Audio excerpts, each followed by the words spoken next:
Assalamualaikum warahmatullahi wabarakatuh. Iki ngaji santai-santai nama muhasabah. Muhasabah itu kalau Kiai Jawa maknani itu ngoreksi diri sendiri. Jadi menghitung diri sendiri. Ini pas bidang yang saya tekuni tadi karena Habib Ahmad yang minta kemarin sama ibu saya dari Indonesian Power itu. Ibu Lia, saya turutin sekaligus saya sambil belajar terus tentang muhasabah. Dalam konteks Indonesia, muhasabah itu sudah jadi perilaku ya. Karena dulu orang tua saya, guru-guru saya kalau ngandani itu, bayangkan kalau kamu jadi dia. Jadi misalnya kita mentang-mentang atasan, otoriter sama bawahan. Bayangkan kalau kamu jadi yang bawahan itu kayak apa? Laukun tamakanah, kalau orang Arab bilang, bayangkan kalau kamu di posisi dia. Makanya guyonannya orang-orang Indonesia itu kan orang ngaramkan judi gitu, bareng dikasih tahu. Tapi yang menang anak jenengan, alhamdulillah. Ternyata ngaramkan itu karena ada anaknya. Kalau anaknya yang menang ya seneng.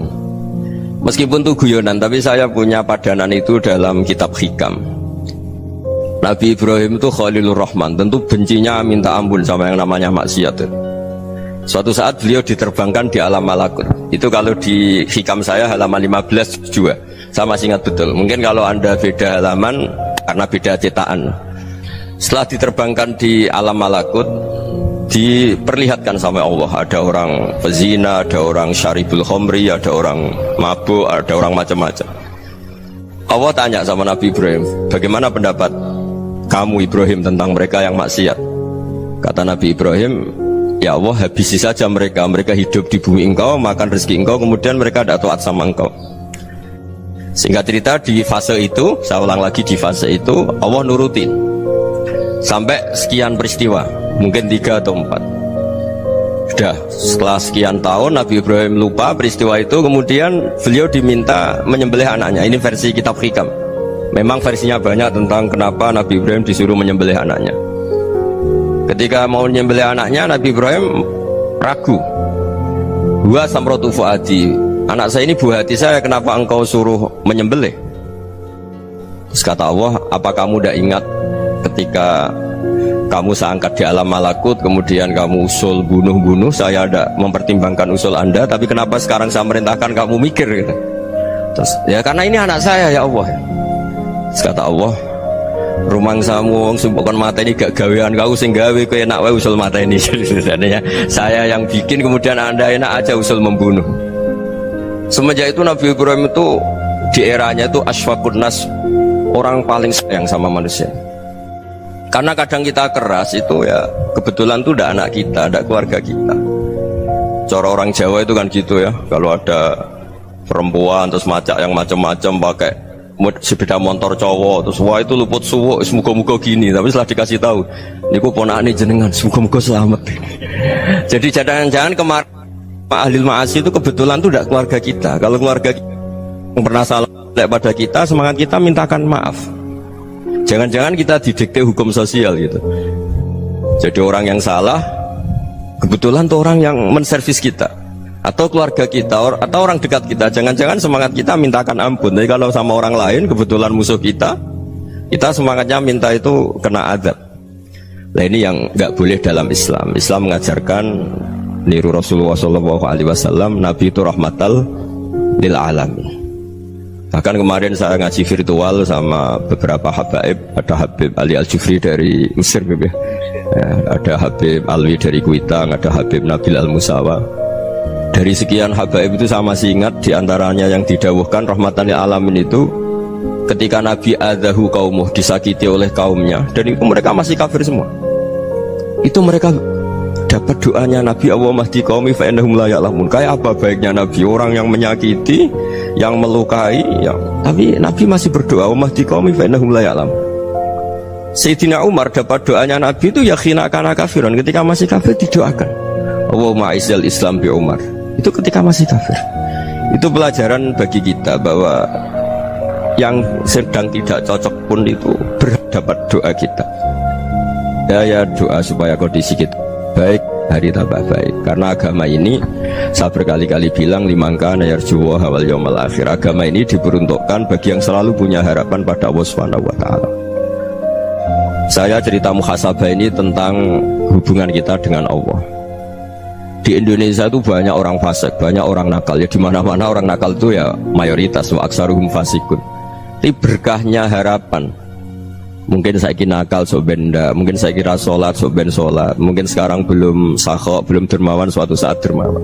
Barokahnya itu kefasikan ini dianggap sementara, sedang fasik, sedang tidak benar. Karena kiai-kiai kita, para guru-guru kita, para habaib utamanya itu mesti bilang semoga husnul khotimah. Nah barokahnya doa itu, semoga husnul khotimah itu menjadikan satu pola sosial. Yang sedang fasik ini masih diharapkan jadi lebih baik, jadi lebih, sehingga kita tidak ngambil sikap ekstrim yang ingin menghabisi atau ingin mengadili, tidak, karena selalu kita punya harapan. Dan agama ini limangka nerjuwo hawal yawmal akhir. Bayangkan itu kalau yang nakal itu anak kamu, pasti kamu nggak ingin kan langsung dapat azab, dapat apa. Padahal kita semua jadi tokoh ini abul kulli, bapak dari semuanya.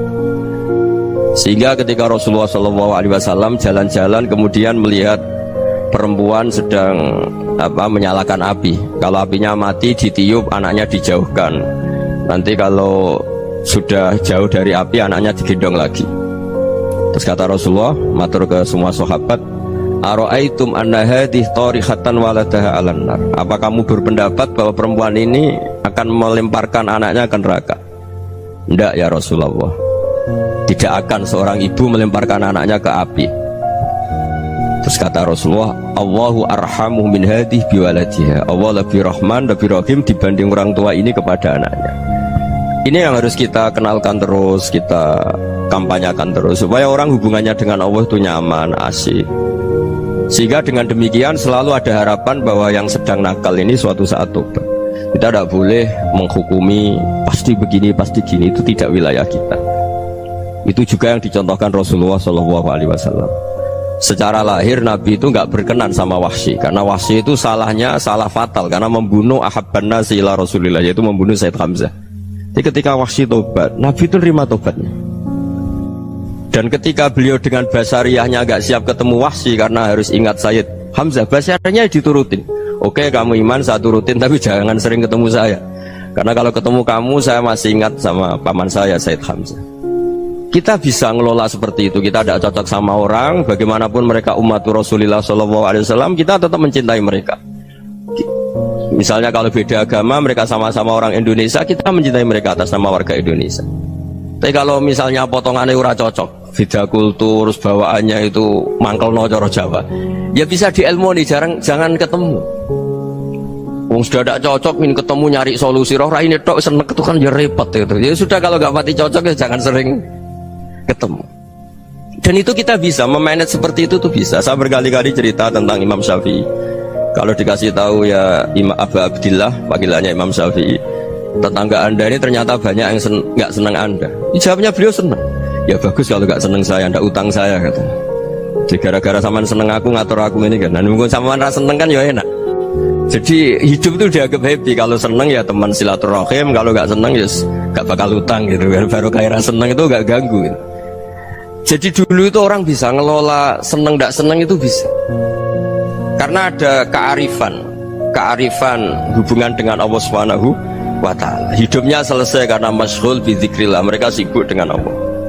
Makanya kata ulama-ulama tasawuf, kamu jangan melihat manusia perilakunya, tapi kamu juga harus ingat yang gerakkan semua itu Allah Subhanahu wa Ta'ala. Dengan demikian kita farah, kita senang.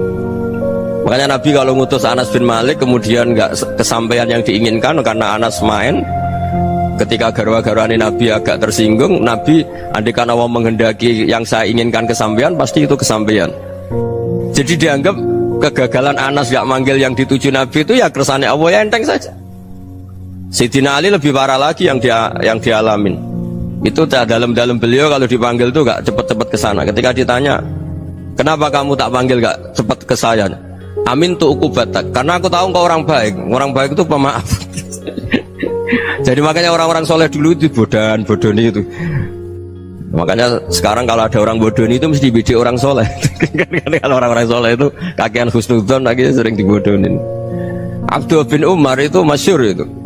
Kalau ada budaknya sering sholat, sergap sholat itu dimerdekakan. Akhirnya nggak sholat pun pura-pura sholat. Akhirnya juga dimerdekakan.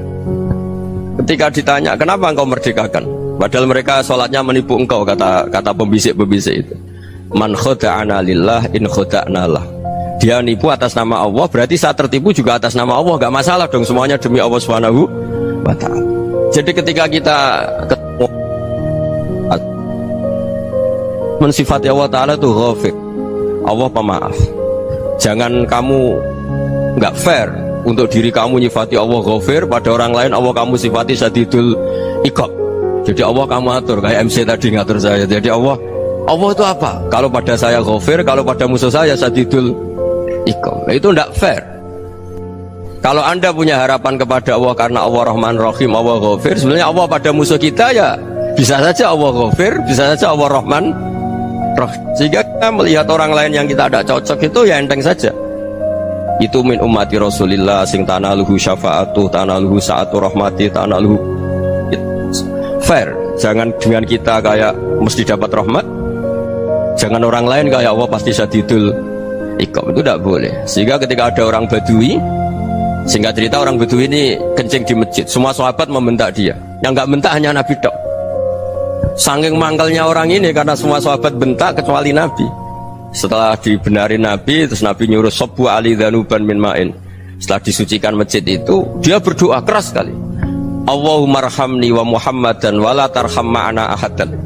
Ya Allah, yang berhak dapat rahmatmu hanya saya dan Nabi Muhammad, yang lainnya jangan gitu. Karena yang lainnya tuh jengkelin, gitu aja saya salah dimarah-marahin gitu. Jadi kalau kamu doa terbatas ya kayak orang Bedui nih, kayak orang Arabi. Apa kata Nabi? Laqad tahajjarta wasi'an. Allah yang rahmatnya luas menjadi kamu sempitkan. Karena kamu mau atur Allah hanya Rahman pada Indonesian Power, pada NU, pada kita, yang orang lain nggak perlu dapat. Itu kan kasihan Islam, karena Islam terus nggak dimiliki semua orang.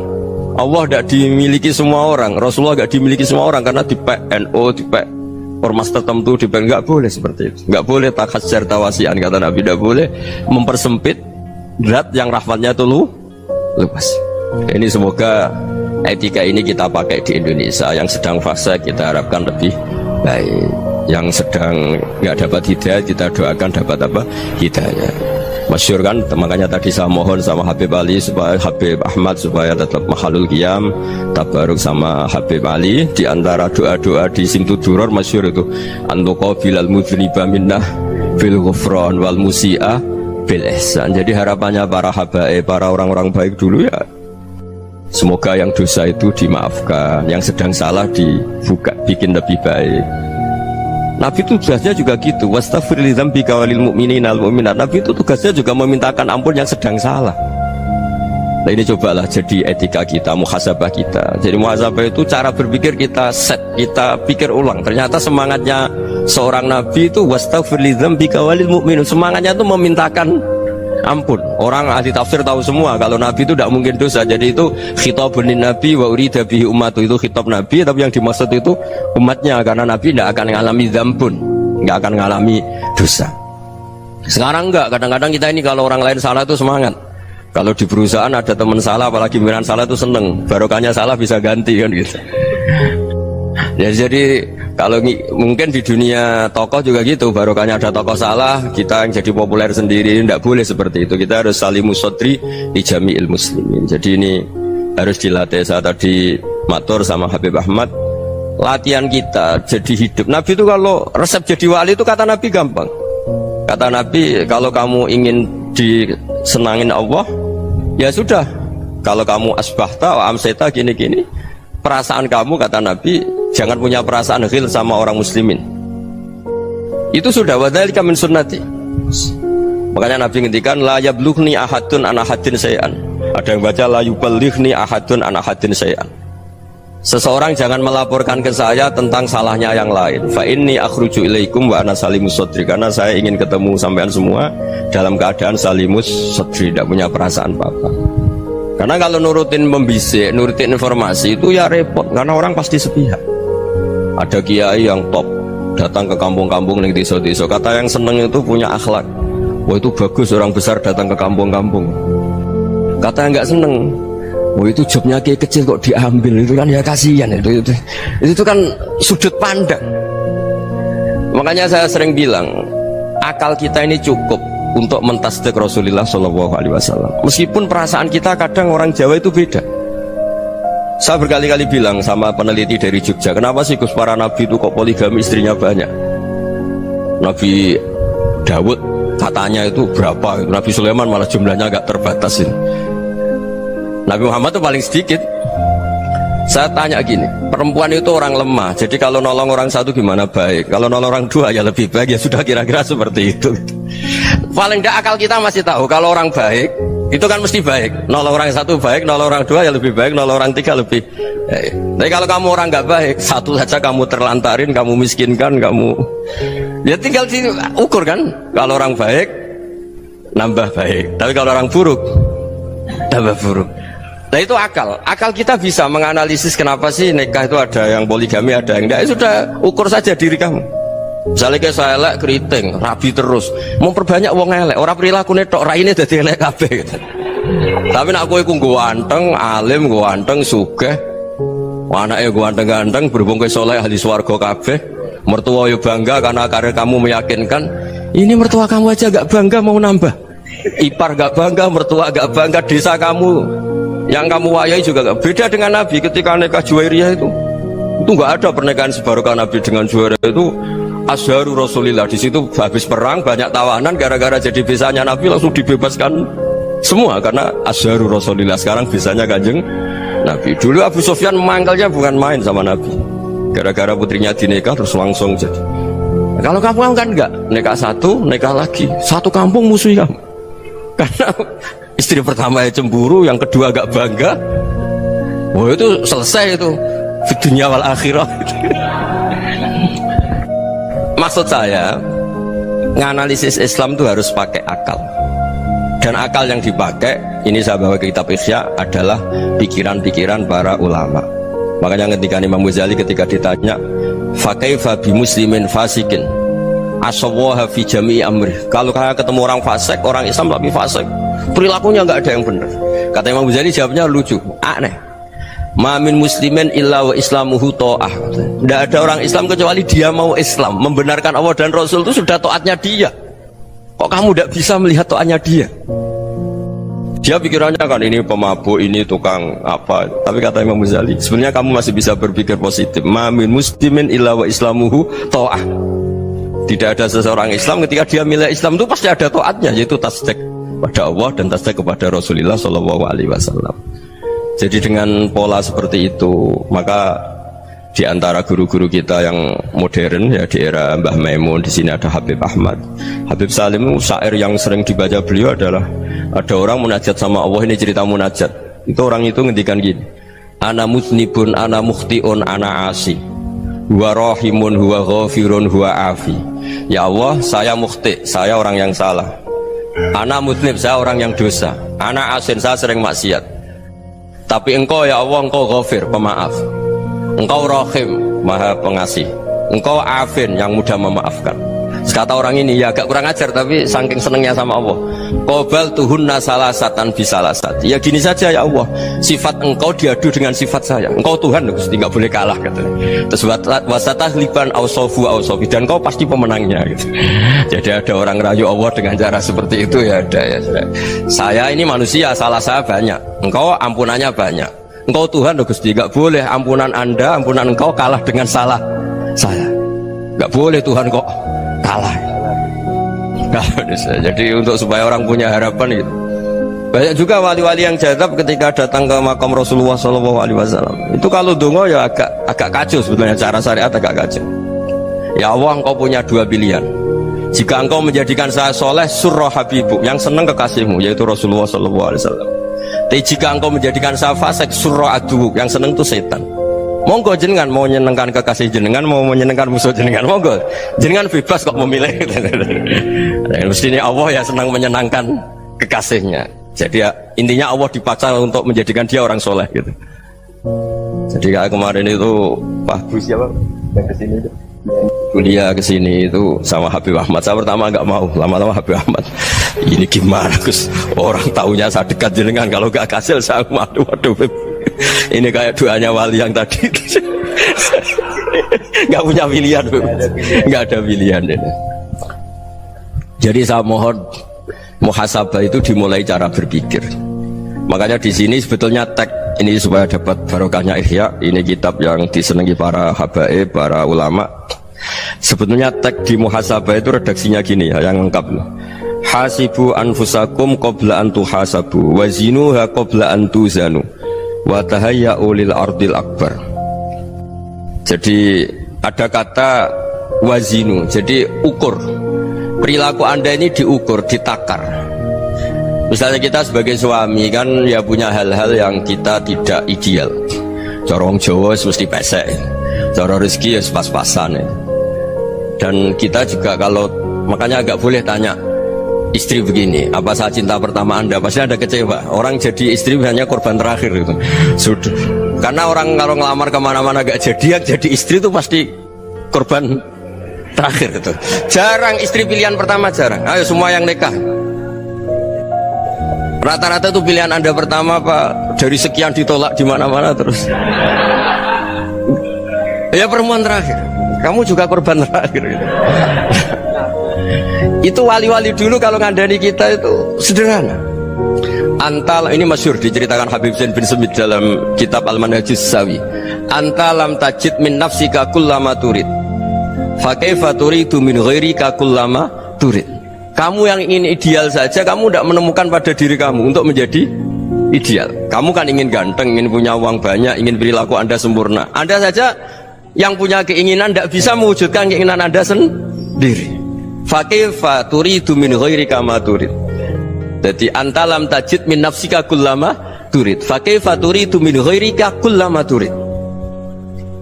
Kamu yang punya keinginan saja. Misalnya saya ingin punya uang banyak, perilaku saya selalu benar, gak pernah salah.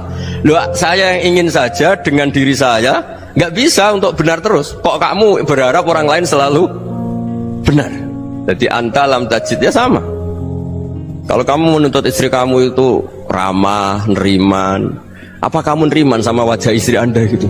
Engkau ya pola neng dindi jajaki sana jajaki sini, kamu sendiri tidak tahu apa. Jadi itu nasihat yang luar biasa. Antalam tajid min nafsika kullama turid, fa kaifa turidu min ghairika kullama turid. Kamu mau menghormati semua orang? Tidak mau kan? Kemudian Anda berharap semua orang menghormati kamu. Kamu tidak ingin kan orang lain semua menghujat kamu, sementara kamu enak aja menghujat orang lain. Makanya Rasulullah SAW luar biasa ketika bikin kaidah sosial, apa la yu'minu ahadukum hatta yuhibba li akhihi ma yuhibbu li nafsi. Jadi kalau ukuran iman itu sederhana. Kalau sesuatu itu baik, nyaman bagi Anda ya bayangkan itu pada teman Anda. Misalnya Anda bangun tidur sudah acak-acakan, gak punya uang, utang jatuh tempo, kan gak ingin ketemu orang. Ya kamu jangan bertamu ke jenis ini, karena kalau dengan kamu yang alami juga gak siap ketemu orang. Makanya ada Habib Alim itu dilapuri sama seseorang. Beb, dulu teman saya itu ketika saya kaya itu sering main ke saya. Setelah saya miskin, mereka tidak main ke saya. Kata Habib itu bagus, sunnah begitu itu bagus. Coba kalau kamu dulu kaya, teman kamu main kan kamu gaya, di rumah ada makanan, bisa hormat tamu. Setelah kamu miskin jadi buruh manol di pasar atau buruh bikin boto, teman kamu datang, malu enggak kamu? Mendingan enggak datang gitu. Akhirnya baru, oh ya alhamdulillah kalau gitu. Loh iya kan dulu teman kita datang, kita ada Alphard, istri cantik, rumah bagus. Lah kita miskin, buruhnya orang pas dibentak-bentak, teman kamu udah datang.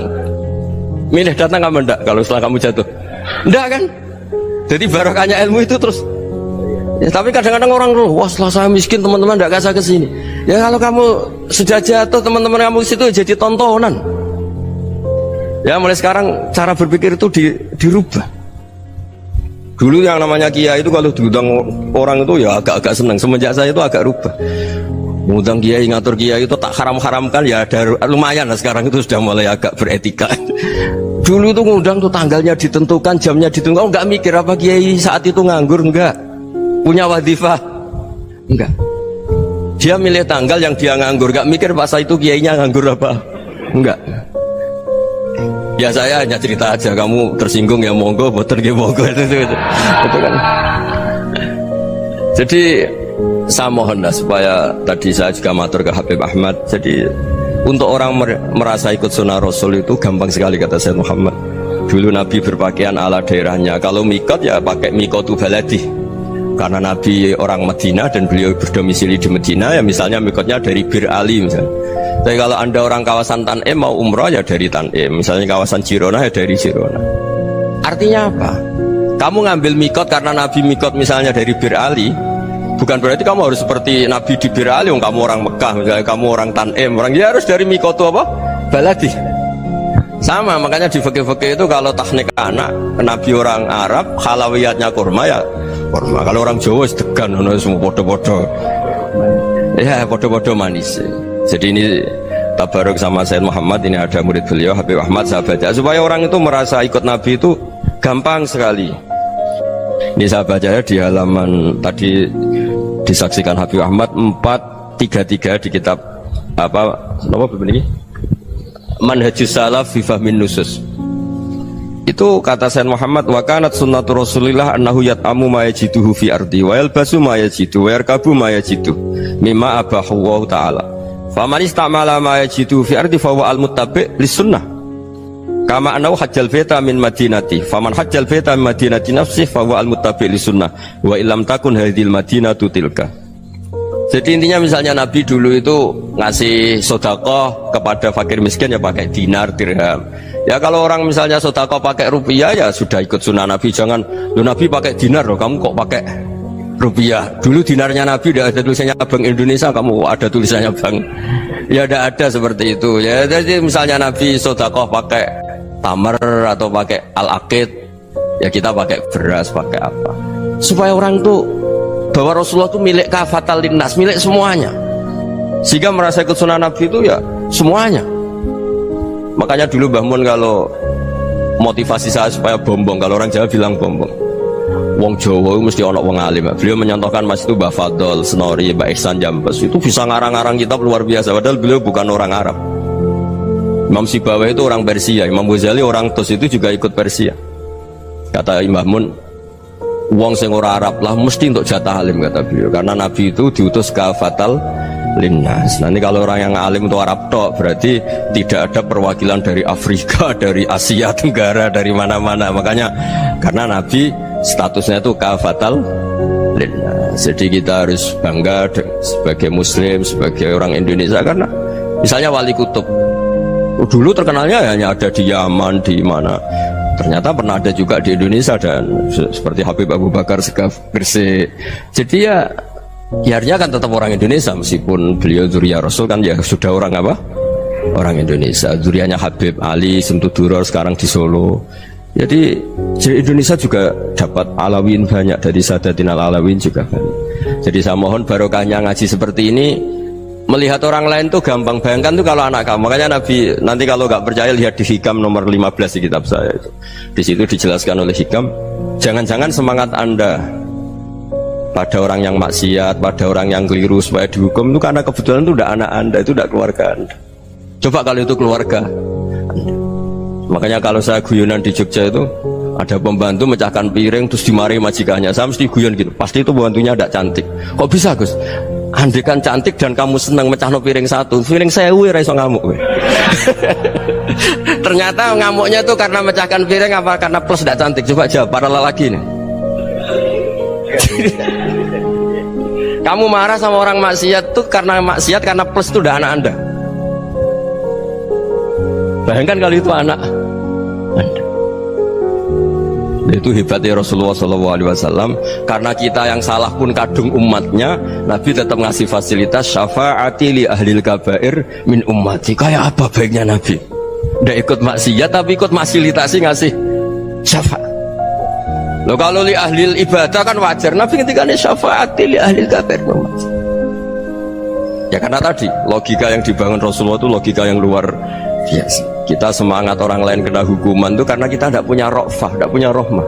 Coba kalau Rasulullah yang bil mukminina raufur Rahim. Semangatnya itu mendoakan supaya tobat, mendoakan diampuni. Dan itu juga yang diperintahkan oleh Allah Subhanahu wa taala, wastaghfir li dzambika walil mu'minina wal mu'minat. Ya semoga barokahnya ngaji ini, barokahnya Habib Ahmad, barokahnya Maulid Simtud Duror, barokahnya semua kitab madaih, tiba berjanji semuanya, barokahnya Ikhya, barokahnya Said Muhammad, barokahnya guru kita semua Mbah Maimun, bapak saya. Kita ini ngikuti manhaj, ya, ngikuti apa? Manhaj. Saya sering didhawuhi Mbah Mun, kenapa ihdinas siratal mustaqim bukan siratoka, bukan jalan engkau ya Allah? Karena Allah itu nggak bisa kamu tiru. Allah itu tidak tidur, tidak makan, tidak kesel, tidak capek. Yang bisa ditiru itu siratal ladzina an'amta alaihim. Yang bisa ditiru manusia ya niru manusia. Karena Allah itu tidak bisa ditiru, makanya ihdinas siratal mustaqim siratal ladzina. Dan niru siapa? Niru guru-guru kita. Termasuk niru cara pandang. Jadi misalnya ada orang awam di rumah itu hanya delok reng, delok tikus liwat, itu kan kayak nganggur. Ora tahajud malah mendelok reng. Melihatnya jangan gitu. Huwa tarokal ma'asiyah. Dia di rumahnya tidak dugem, tidak kemana-mana. Dia berarti malam itu tarkul ma'asi, tidak nyopet, tidak garong, tidak ke tempat maksiat. Susahnya apa sih husnudzon? Jadi jangan lihat huwa tarkut tahajud, huwa tarokat tahajud, wa taroka qiyamal lail. Oke ya, namanya orang begitu ya tidak tahajud, tidak qiyamul lail. Tapi susahnya apa sih kamu bilang huwa tarokal ma'asiyah? Dia juga meninggalkan maksiat, dan tarkul maksiat itu tuh ibadah. Supaya orang tuh gampang lah husnudzon sama orang muslim. Ini orang mukmin, orang yang luar biasa. Di mata Allah itu orang yang luar biasa. Kayak tadi Imam Ghazali, kalau saya ketemu orang muslim kemudian dia tidak pernah baik, gimana? Kata Imam Ghazali, ma min muslimin illa wa islamuhu ta'ah. Tidak ada orang Islam ketika dia mentasdihkan Allah dan Rasulullah, berarti dia juga punya taat. Ya ini latihan saja, sing iso nglakoni Habib Ahmad kula namung cerita mawon. Kula cerita secara akademik, saya punya kitab, saya baca, dan alhamdulillah kita paham barokahnya para guru. Dan supaya terbiasalah sebaik-baiknya ibadah husnudzon billah wa husnudzon bil mu'min. Soal tidak cocok ya diilmoni tadi ya, namanya nggak cocok ya jangan sering ketemu. Seperti Rasulullah SAW, beliau karena sangat mencintai Said Hamzah, ketemu orang yang pernah begitu sama Said Hamzah ya beliau secara basyariah tidak siap. Tapi beliau secara cara bahasa sekarang, secara profesional, kalau beliau seorang nabi dan harus menerima tobatnya siapapun ya diterima. Saya meskipun dengan A, B gak cocok karena dia begini-begini sama saya, tapi saya ingat dia sholat, dia baca sholawat, dia mencintai Rasulullah, ya kita hormat. Ya soal gak cocok ya di manage tadi ya, zurhiban tasdid huban. Kalau gak pati cocok ya jangan sering ketemu, bawaannya enak nanti. Jadi ya semuanya itu diilmoni lah. Makanya ngendikane Ma'ruf Al-Qurhi ada yang baca Al-Kharqi, mangqala fil yaumi salasa marrat wa marham ummata Muhammad kutiba minal abdal. Karena semangat mencintai siapapun satu hari sering baca marham ummata Muhammad wa ma asli ummata Muhammad wa ma tajawaz an ummati Muhammad, itu mesti kutiba minal abdal. Dia pasti termasuk wali abdal. Maksudnya semangat mencintai ya dilatih lah. Misalnya Indonesia Power atau PLN, andai kan tidak ada PLN tuh kayak apa? Orang nggak bisa ngaji, tidak bisa aktivitas. Ya barokahnya ada PLN, barokahnya jasanya. Kita sadar, tidak semua kebaikan kita ini memenuhi keinginan orang banyak. Gitu. Orang banyak ingin listrik, ingin saluran apa, dan itu kadang yang mewujudkan orang lain atau kelompok lain. Ya karena itu manfaat ke orang lain ya kita doakan. Karena khairunas anfa'uhum linnas. Sehingga kita terbiasalah ngakui orang lain. Seperti semangatnya Rasulullah SAW, semuanya itu didoakan, semuanya diinginkan kebaikannya. Bahkan Nabi gak putus asa sampai di akhirat. Ketika Nabi lain sudah putus asa karena sudah akhirat, sampai dimintai syafaat semuanya bilang nafsi nafsi, karena merasa semuanya gak punya nyali di depan Allah. Karena ini sudah akhirat, sudah finish. Tapi apa Rasulullah? Analah, ya sudah saya sanggup mensyafaati kalian.